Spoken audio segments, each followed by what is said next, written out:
ప్రభు నామానికే మహిమ కలుగునుగాక. కూడి వచ్చిన మీ అందరికీ కర్మల ఆత్మీయ సహవాస సంఘ విశ్వాసులందరికీ మన ప్రభువును ఆయన ప్రియ కుమారుడునైన యేసుక్రీస్తు గారి శ్రేష్టమైన నామంలో శుభములు మరియు అందరికీ వందనాలండి. యెషయా గ్రంథం 54వ అధ్యాయాన్ని మనం ధ్యానం చేసుకుంటున్నాం. యెషయా గ్రంథం 54. ఈ అధ్యాయంలో మెస్సయ్య అనే ఆయన సేవకుని ద్వారా ఇశ్రాయేలుకు కలగబోయే రక్షణను గురించి ఆయన ప్రస్తావించారు.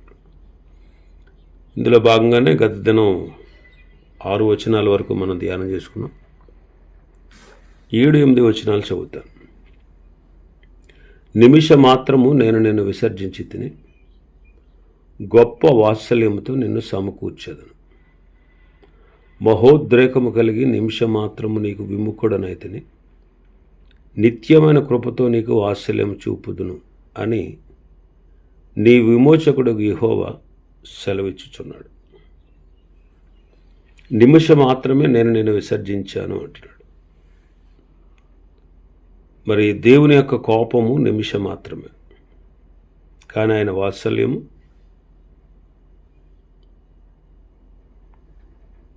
నిత్యమైనటువంటి కృప. ఆ కృప ద్వారా వాత్సల్యాన్ని చూపించుచున్నాను అని ఇశ్రాయేలుతో చెప్తున్నాడు ప్రభు.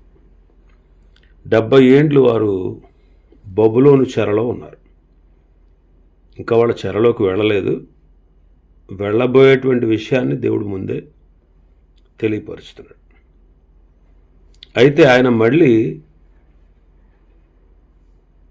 నిత్యమైనటువంటి కృపను వారికి చూపించి, వాత్సల్యాన్ని చూపించి, వారిని మరలా తిరిగి సమకూర్చబోతూ ఉన్నాడు. మరి ఈనాడు మనం కూడా తన కృప ద్వారా మనల్ని కూడా రక్షిస్తూ ఉన్నాడు. ఈనాడు అన్ని జనాంగం, మనం యూదులం కాదు, అబ్రహాం సంతానం కాదు, కానీ ఆత్మీయంగా అబ్రహాం సంతానం అయ్యాం ఈ రోజున. ఎందుకంటే విశ్వాస సంబంధులే అబ్రహాం పిల్లలు అన్నాడు.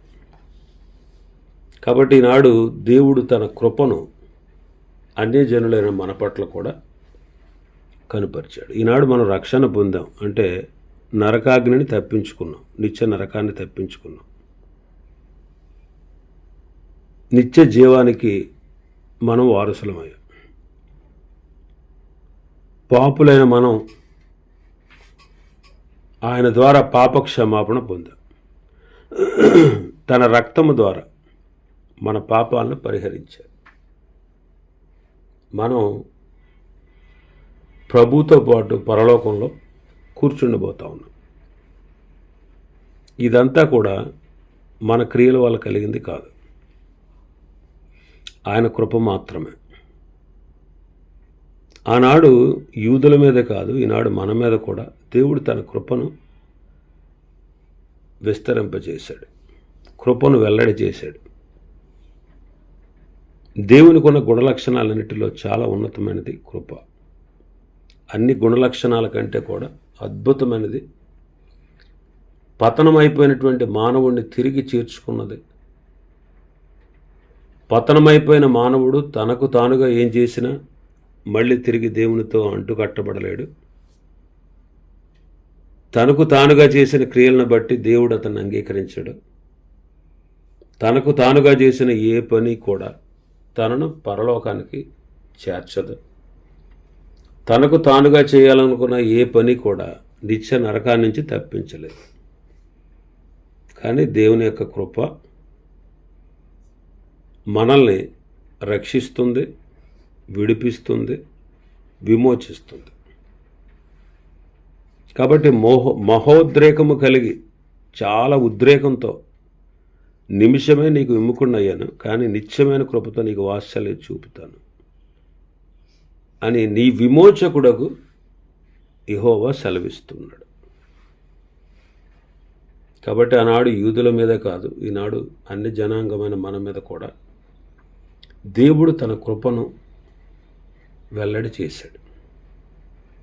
మనం ఇంకనూ పాపులమై ఉండగానే, మనం ఇంకనూ బలహీనమై ఉండగానే, మనం ఇంకనూ శత్రువులమై ఉండగానే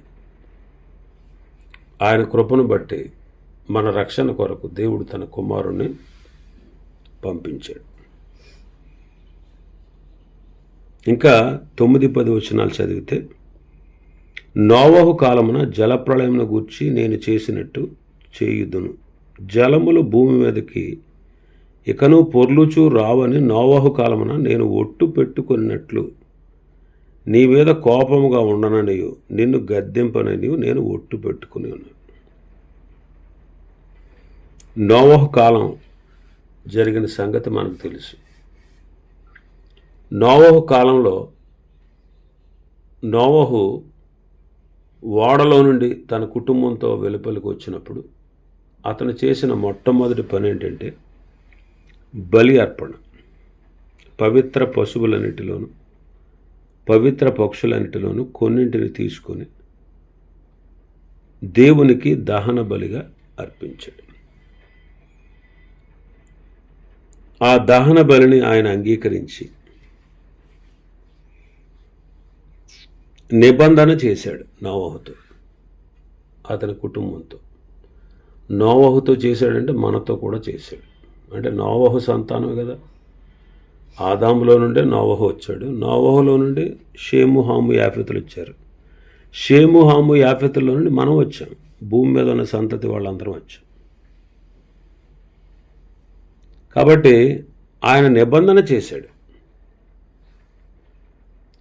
నోవహు ఓడల నుంచి రాగానే బలి అర్పించాడు. ఎందుకని? నోవహు యాక్చువల్గా పాపి. నోవహు మరణానికి పాత్రుడు.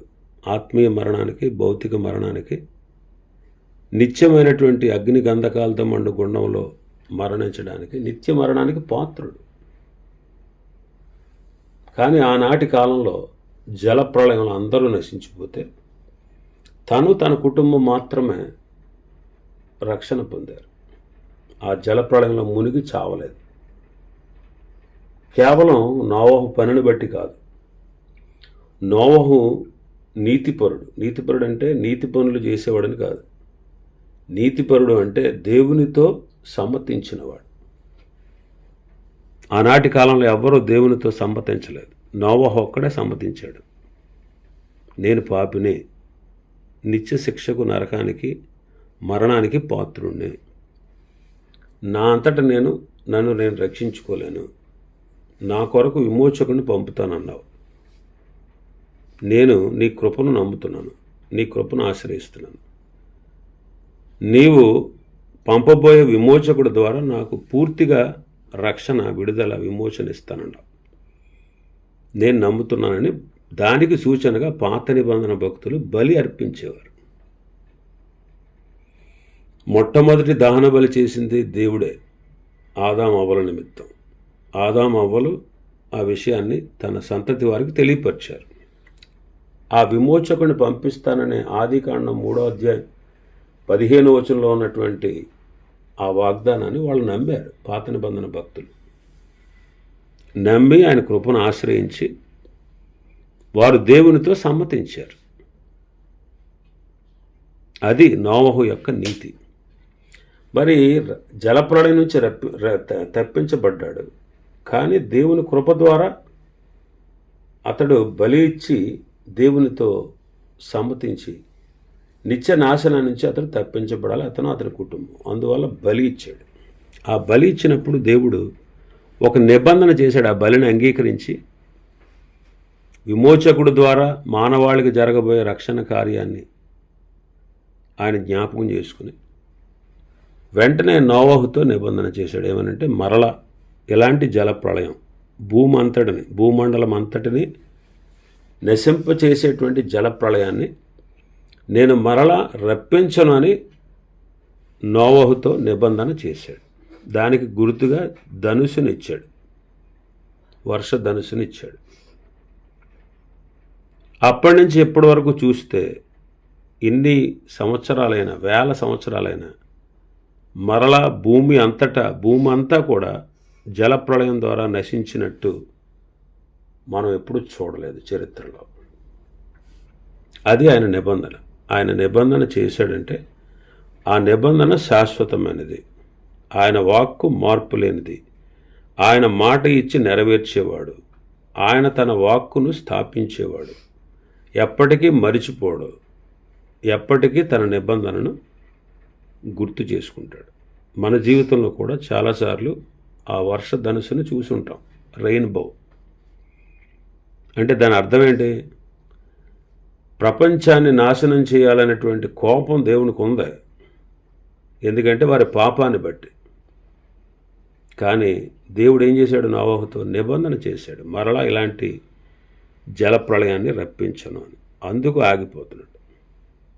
నా జీవితంలో నేను ఎన్నోసార్లు చూశాను. మీ జీవితాల్లో కూడా మీరు ఎన్నోసార్లు చూసుంటారు. అంటే దాని అర్థం ఏంటి? ఆ ధనుసు యొక్క అర్థం వర్షధనుసు, రెయిన్బో, ఇంద్రధనుసు అంటారు కదా. దాని అర్థం ఏంటంటే దేవుని కోపం మండుతుంది ప్రజల పాపాన్ని బట్టి. అయినా సరే దేవుడు చేసిన నిబంధనను బట్టి ఆయన మరలా నోవహు కాలం లాంటి జలప్రళయాన్ని మరలా రప్పించనని నిబంధన చేశాడు. ఆ నిబంధనను నెరవేరుస్తూ వస్తున్నాడు. ఇక్కడ ఇశ్రాయేలుతో కూడా అంటున్నాడు, నేను నీ మీద కోప్పడను, నిన్ను గద్దింపను, నేను ఒట్టు పెట్టుకున్నాను అంటే మాట ఇస్తున్నాను అంటున్నాడు. మాట ఇస్తున్నాడు. ఇంకా మనం చూస్తే 11వ వచనం నుంచి ఆఖరి వరకు మనం చూస్తే పట్టణమోలే కట్టబడేటువంటి యోధాను మనం చూస్తాం. 11, 12 వచనాలు. 10వ వచనం చూస్తే పర్వతములు తొలగిపోయినను, మెట్టలు తత్తరిల్లను, నా కృప నిన్ను విడిచిపోదు, సమాధాన విషయమైన నా నిబంధన తొలగిపోదని నీ యందు జాలిపడు యెహోవా సెలవిచ్చుచున్నాడు. ఆయన కృప ఎన్నడూ విడిచిపెట్టేది కాదు. ఆయన నిబంధన తొలగిపోయేది కాదు. 11, 12 వచనాలు. ప్రయాసపడి గాలి వాన చేత కొట్టబడి ఆదరణ లేక ఉన్నదాన నేను నీలాంజనములతో నీ కట్టడమును కట్టుదును, నీలములతో నీ పునాదులను వేదును, మాణిక్య మణులతో నీ కోట కొమ్ములను, సూర్యకాంతములతో నీ గుమ్మములను కట్టుదును, ప్రశస్తమైన రత్నములతో నీకు సరిహద్దులు ఏర్పరచుదును. గాలి వాన చేత కొట్టబడి ఆదరణ లేక ఉన్నదాన ఇశ్రాయేలీలు శ్రమలలో కొట్టబడినవారు. నిర్గమాకాండం చూస్తే నిర్గమాకాండం 2వ అధ్యాయం 23వ వచనం. అలాగూ అనేక దినములు జరిగిన మీదట ఐగుప్తురాజు చనిపోయాను. ఇశ్రాయేలీయులు తాము చేయుచున్న వెట్టి పనులను బట్టి నిట్టూర్పులు విడుచుచు మొర్ర పెట్టుచుండగా తమ వెట్టి పనులను బట్టి వారు పెట్టిన మొర్ర దేవుని వద్దకు చేరడు. 3వ అధ్యాయం 2వ వచనం. ఒక పొద నడిమిని అగ్ని జ్వాలలో యెహోవా దూత అతనికి ప్రత్యక్షమైన. అతడు చూచినప్పుడు అగ్ని వలన ఆ పొద మండుచుండెను, కానీ పొద కాలిపోలేదు. ఇశ్రాయేలీలు మండుచున్న పొదలో వంటి వారు. పొదలో అగ్ని ఉంది, అగ్ని మండుతుంది, కానీ పొద కాలలేదు. అలాగే ఇశ్రాయేలీలు కూడా శ్రమలో ఉన్నారు. శ్రమలో ఉన్న వాళ్ళు నాశనం కాలేదు. కారణం వారితో దేవుడు ఉన్నాడు. ఆ పొద నడిమిన యెహోవా దూత ఉన్నారు. ఇంకా మనం చూస్తే 3వ అధ్యాయం 7వ వచనం. మరియు యెహోవా ఇట్లనెను, నేను ఐగుప్తులోనున్న నా ప్రజల బాధను నిశ్చయముగా చూచి తిని, పనులలో తమ్ము కష్టపెట్టు వారిని బట్టి వారు పెట్టిన మొరను వింటిని, వారి దుఃఖములు నాకు తెలిసే ఉన్నవి అంటే. ఆ తర్వాత ఇక్కడ ప్రవచించిన ప్రకారంగానే మరి ఇశ్రాయేలు దేశం అంటే యోధా వారు చెరలోకి వెళ్ళడం, యోధా దేశంలో ఉండేటువంటి యెరూషలేము, అలాగే దేవాలయం ఇవన్నీ నాశనం చేయబడడం చూసినప్పుడు కన్నీటితో విలపిస్తూ విలాపవాక్యాలు రాశాడు ఇర్మియా గారు. 1వ అధ్యాయం 1-2 వచనాలు మనం చూస్తే జనభరితమైన పట్టణము ఏకాకి దుఃఖాక్రాంతమైన, అది విధవరాల వంటిది ఆయన, అన్యజనులలో ఘనతకెక్కినది, సంస్థానములో రాజకుమార్తె అయినది, ఇట్లు పన్ను చెల్లించినది అయిపోయాను. రాత్రి అందు అది బహుగా ఏడ్చుచున్నది, కన్నీరు దాని చెంపల మీద కారుచున్నది. దాని వెటకాండ్రందరిలో దానిని ఓదార్చేవాడు ఒక్కడునూ లేడు. దాని చెలికాండ్రందరూ దాన్ని మోసపుచ్చిరి, వారు దానికి శత్రువులైరి అంటాడు. కాబట్టి ఇలా పాడైపోయినటువంటి యెరూషలేం పట్టణాన్ని దేవుడు ఆలయాన్ని కట్టినట్లుగా కట్టబోతున్నాడు. ఆలయాన్ని కట్టినట్లుగా కట్టబోతున్నాడు. ఇంకా వాటికి వారికి సౌందర్యాన్ని ఘనతను ఇవ్వబోతున్నాడు. ఇక్కడ అనేకమైనటువంటి మణుల గురించి రాయబడింది.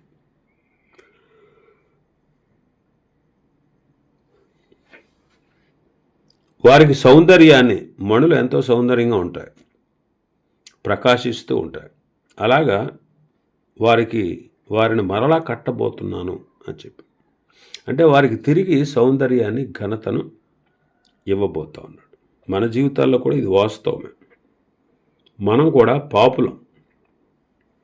ఆదాము అవ్వల అవిధేయతను బట్టి, ఆదాము సంతతి మనం అందరం కాబట్టి, ఆదామును బట్టి మనం అందరం పాపులము, పాపపు యొక్క భ్రమలో ఉన్నవారు, పాప స్వభావము కలిగిన వారు. అందుకే మనం పాపమే చేస్తాం.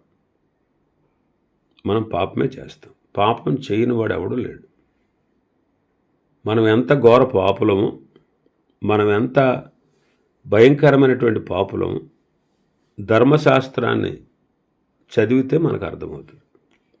ధర్మశాస్త్రాన్ని దేవుడు ఎందుకు ఇచ్చాడు ఇశ్రాయేలీయులకి? ఇశ్రాయేలీయులు ఆచరిస్తారని కాదు, ఎవ్వడూ కూడా దాన్ని ఆచరించలేకపోయాడు. మనం అంత ఘోర పాపులం అనేటువంటి సంగతి తెలియడానికే ధర్మశాస్త్రాన్ని దేవుడిచ్చాడు. ధర్మశాస్త్రంలో ఉన్న ఆజ్ఞలన్నీ నువ్వు పాటించగలవా? నేను పాటించగలనా? 600 చిల్లర ఆజ్ఞలు ఉన్నాయని చెప్తారు. మరి వాటన్నిటిని మనం చేయగలమా? చేయలేము. మరి ఎందుకు ధర్మశాస్త్రం అంటే? ధర్మశాస్త్రం వచ్చింది కాబట్టి, ధర్మశాస్త్రాన్ని ఇచ్చాడు కాబట్టి మన పాపం ఏంటో మనకు బయలుపడింది. అప్పటి వరకు మనం పరిశుద్ధులు అనుకుంటున్నాం. ఇప్పటికీ నేటికి ప్రజలు చాలామంది పరిశుద్ధులు అనుకుంటారు. మరి ధర్మశాస్త్రాన్ని దేవుడు ఎందుకు ఇచ్చాడంటే, మనం ఎంత ఘోర పాపులము, నీచులము, మనం ఎంత దుర్మార్గులము, మనం ఎంత పాపిష్టి జనమో అది చదివితే మనకు అర్థమవుతుంది. అలాంటి స్థితిలో ఉన్నవాళ్ళం మనం. అయితే ప్రభు మనల్ని పిలిచాడు, మనల్ని రక్షణలోకి నడిపించాడు. ఆయనే మన జీవితాలను కట్టాడు ఆత్మీయంగా. ఇంకా మనం చూస్తే 13-14 వచనాలు, నీ పిల్లలందరూ యెహోవా చేత ఉపదేశం నందుదురు, నీ పిల్లలకు అధిక విశ్రాంతి కలుగు, నీవు నీతి గల దానివై స్థాపింపబడవద్దు, నీవు భయపడనక్కర్లేదు, బాధించేవారు నీకు దూరంగా ఉందరు, భీతి నీకు దూరంగా ఉండును, అది నీ దగ్గరకు రానేరదు. యోధా వారిని అక్షరార్థంగా తిరిగి కట్టడమే కాకుండా వారు ఆత్మీయంగా ఉపదేశాన్ని పొందాలని ఆత్మీయ ఉపదేశాన్ని కూడా అనుగ్రహిస్తూ ఉన్నాడు. నీవు నీతి గలదానివై, నీ పిల్లలందరూ యెహోవా చేత ఉపదేశం పొందుతారు, నీ పిల్లలకు అధిక విశ్రాంతి కలుగుద్ది, నీవు నీతి గలదానివై స్థాపించబడతావు అంటారు. క్రీస్తు పరిపాలనలో ఒక లక్షణం ఏంటంటే నీతి. వారి రాజ్యంలో యూదుల జీవితాలు నీతి గలవై ఉంటాయి. ఈనాడు మన నీతి కూడా ఆయనే. మనం కూడా నీతిమంతులుగా తీర్చబడ్డాం. నీతిమంతుడు అంటే అర్థం ఏంటంటే, దేవుని దృష్టిలో ఒక్క పాపం కూడా చెయ్యనివాడు అని అర్థం. నీతిమంతుడు అంటే అర్థం ఏంటి? దేవుని దృష్టిలో వీడు ఒక్క పాపం కూడా చెయ్యనివాడు అని అర్థం. మరి ఎలాగ నీతి? విశ్వాసం వల్ల నీతి. విశ్వాసం వలననే నీతి. అబ్రహాము దేవుని నమ్మెను, అది అతనికి నీతిగా ఎంచబడింది. అబ్రహాముకే కాదు, ఈనాడు మనం కూడా ఆయన నమ్మితే నీతిమంతులు. ఆయన నమ్మితే అబ్రహాము అన్ని విషయాల్లో నమ్మాడు. అన్ని విషయాల్లో నమ్మాడు. అబ్రహాం నిన్ను గొప్ప జనంగా చేస్తానంటే నమ్మాడు. నిన్ను ఆశీర్వదిస్తానంటే నమ్మాడు. నిన్ను దీవించి వారిని దీవిస్తానంటే నమ్మాడు. నిన్ను శపించి వారిని శపిస్తానంటే నమ్మాడు. భూమి యొక్క వంశాలన్నీ నీలో ఆశీర్వదించబడతాయంటే నమ్మాడు. 99 సంవత్సరాల టైంలో ఆకాశ నక్షత్రాలను లెక్కపెట్టు.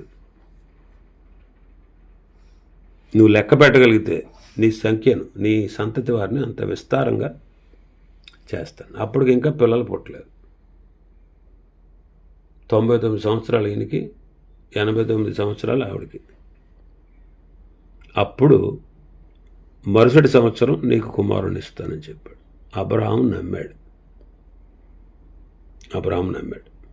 అంతే, నమ్మాడు. ఆ నమ్మడాన్ని దేవుడు నీతిగా ఎంచాడు. మరి 99 సంవత్సరాల వయసులో, 89 సంవత్సరాల వయసులో వాళ్ళు పిల్లల్ని కనేటువంటి స్థితి ఉందా? అది హైలీ ఇంపాసిబుల్. ఆధారం ఏమన్నా ఉందా? ఇంతకుముందు ఎవరికన్నా పిల్లలు పుట్టినట్టు లేదు.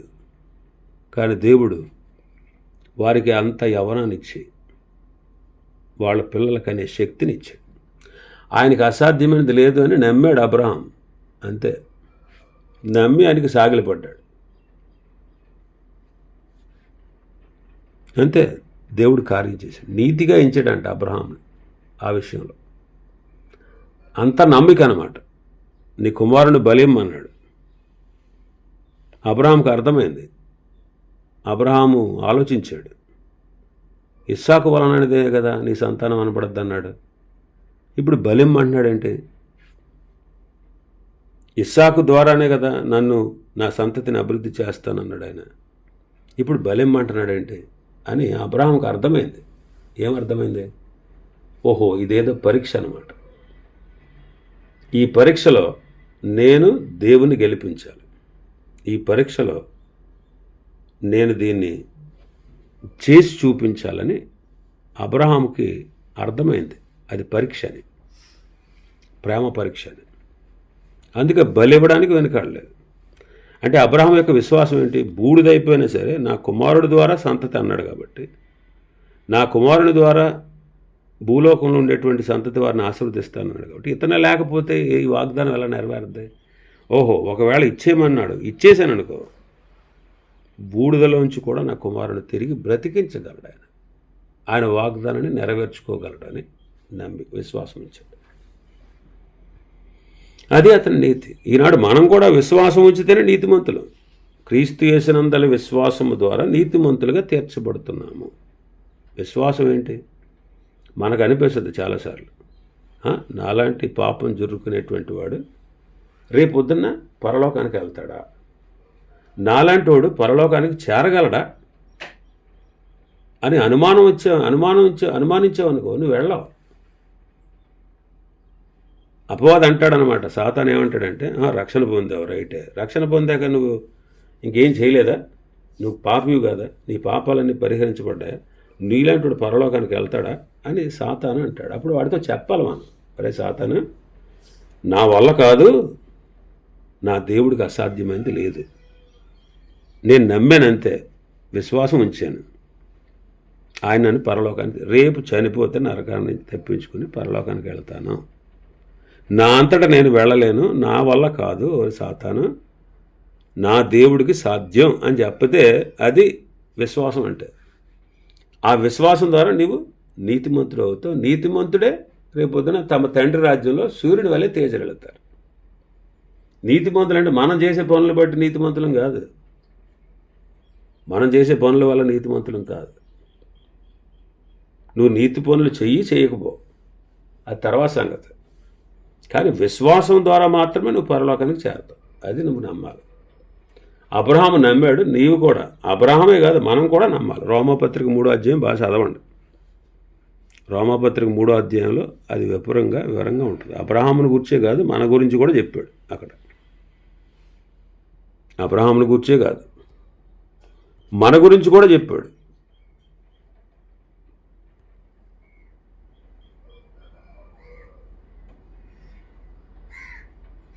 మన గురించి కూడా చెప్పాడు.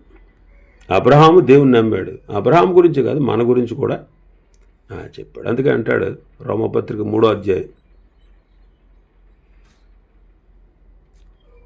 24వ వచనం, 23, 24, ఏ భేదము లేదు, అందరూ పాపం చేసి దేవుని అనుగ్రహించి మహిమను పొందలేకపోతున్నారు. కాబట్టి నమ్మువారు ఆయన కృపచేతనే క్రీస్తు యేసునందలి విమోచన ద్వారా ఉచితముగా నీతిమంతులను తీర్చబడుతుంది. విశ్వాసము కలవారే దేవునికి ఇష్టలండి. విశ్వాసం లేకుండా దేవునికి ఇష్టలేనిటి అసాధ్యం. కాబట్టి నీవు విశ్వాసం ఉంచాలి. క్రీస్తు యేసునందలి విమోచన ద్వారా కృపచేత ఆయన విమోచించుట ద్వారా ఉచితంగా నీతిమంతులుగా తీర్చబడుతుంది. ఉచితంగా, నువ్వేం చేయని అవసరం లేదు. శిలువ మీద దొంగ ఎన్ని నీతి పనులు చేశాడు? ఏంటి అతని నీతి? నమ్మాడంతే, అయ్యా నేను పాపిని, నాకు ఈ శిక్ష తగినది, కానీ నీ మరణం నా కోసం, నీ మరణం నా కోసం, నీ రాజ్యం నా కోసం, నీ శ్రమ నా కోసం అని ఆయన వైపు తిరిగి, తండ్రి నీ రాజ్యంతో వచ్చినప్పుడు నన్ను జ్ఞాపకం చేసుకుంటే, అరే నేడే నీవు నాతో పరదేశంలో ఉంటావు. వాడు ఎన్ని నీతి పనులు చేశాడు? ఒకవేళ బతికుంటే బాప్తీసం తీసుకుందుడు, బతికే ఛాన్స్ లేదు గాడికి. బతికుంటే బాప్తీసం తీసుకుందుడు, బతికుంటే బల్లారాధన కొద్దుడు, బతికుంటే ఏ మంచి పనులు సత్క్రియలు చేద్దుడు. ఇప్పుడు అది చేయగలేదు, ఆడికి పరలోకం లేదా? ఉచితంగా మనం నీతిమంతులు తీర్చబడుతున్నాం, అది గమనించాలి. ఎలాగా? విశ్వాసం ద్వారా. కాబట్టి నీతి గల వాళ్ళమై స్థాపించబడతాం. దేవుని నీతి మనల్ని స్థాపిస్తుంది, దేవుని నీతి మన పరలోకానికి చేరుస్తుంది. అది ఉచితంగా, నీ క్రియల వల్ల నా క్రియల వల్ల కలిగేది కాదు. ఇంకా మనం 15వ వచనం నుంచి 17వ వచనం వరకు చదివితే, జనులు గుంపు కూడినను వారు నా వలన కూడరు, నీకు విరోధముగా గుంపు వాడు నీ గుంపు కూడివారు నీ పక్షం వారు అవుతారు. ఒకవేళ జనులు గుంపు కూడారు, నా వాళ్ళు గుంపు కూడరు, ఇంకా నేనే వాళ్ళని పంపలా, కానీ వాళ్ళు వ్యతిరేకంగా నీ మీద గుంపు కూడినా సరే, వాళ్ళు నీకు విరోధంగా ఉన్నా సరే, వాళ్ళు నీ పక్షం వాళ్ళు అవుతారు, నీకు దాసులు అవుతారు. రాబో దినాల్లో ఇది సంభవిస్తుంది. క్రీస్తుకు విరోధంగా గుంపు కూడిన వారందరూ ఆయన ఎదుట వంగాల్సినటువంటి, ఆయన ఎదుట మోకరించాల్సి, ఆయన ఎదుట యేసుక్రీస్తే ప్రభువుని ఒప్పుకోవాల్సిన స్థితి కలుగుద్ది 1000 ఏళ్ల పాలన తర్వాత. ఖచ్చితంగా అపవాది అనేకులు ఇశ్రాయేలు విరోధంగా లేపుతాడు. అపవాది ఇశ్రాయేలులకు విరోధంగా క్రీస్తు 1000 ఏళ్ల పాలన తదనంతరం రాజులందరినీ, ప్రజలందరినీ వాడి వైపు చేసుకుని ఆయన మీద తిరుగుబాటు చేస్తాడు. అయితే వాడు ఓడిపోతాడు.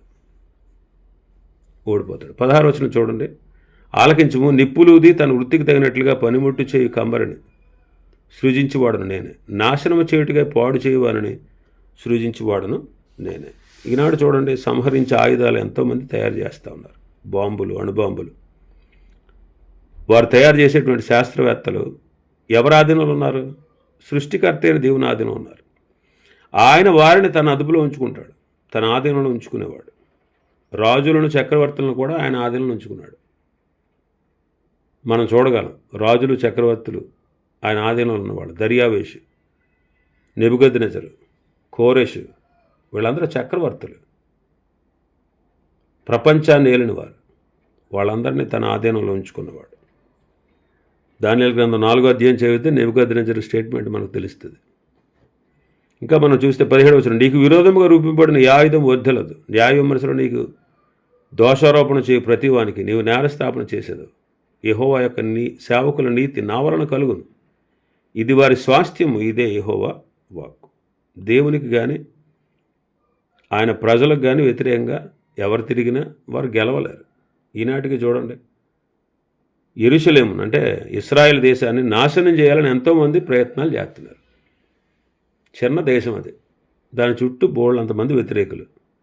దాన్ని మట్టు పెట్టాలని, నాశనం చేయాలని ఎన్నో కుట్రలు పొందుతున్నారు, ఎన్నో యుద్ధాలు చేస్తున్నారు. దాన్ని ఏమైనా చేయగలుగుతున్నారా? చేయలేరు. అలాగే ఈనాడు సంఘం కూడా, సంఘం దేవుని శరీరం, క్రీస్తు శరీరం. మరి సంఘానికి వ్యతిరేకంగా ఎవరైనా నడవాలని చూసినా ఊరుకోడు ప్రభు. ఆయనకు వ్యతిరేకంగా రూపింపబడిన ఏ ఆయుధం వర్ధిల్లదు. క్రీస్తుకు వ్యతిరేకంగా లేచిన వారు ఏమవుతారు? ఏమయ్యారు చూడండి. పాత నిబంధన కొత్త నిబంధనలో ప్రభువుకు వ్యతిరేకంగా లేచిన వాళ్ళు ఎవ్వరూ నిలవలేరు, ఎవరు గెలవలేరు. అలా లేచిన వారిని పగలగొట్టేవాడు, పొడి చేసేవాడు దేవుడే. కాబట్టి ఇప్పుడు ఈనాడు మనం దేవుని నమ్మితే ఆయనే మన నీతి, ఆయనే వారి యొక్క స్వాస్థ్యం అన్నమాట. ఆయనే వారి యొక్క స్వాస్థ్యం. కాబట్టి నీతి దేవుని వల్ల కలుగుతుంది, మనం ఆయన స్వాస్థ్యం. ఇవి ఈ అధ్యాయంలో ఉన్నటువంటి విషయాలు. ప్రభు చిత్తమైతే మరొక అధ్యాయాన్ని రేపటి దినం మనం ప్రారంభించుకుందాం. దేవుడి వర్తమాన వాక్యాన్ని మన వినికిడిలో ఆశీర్వదించునుగాక. ఆమేన్.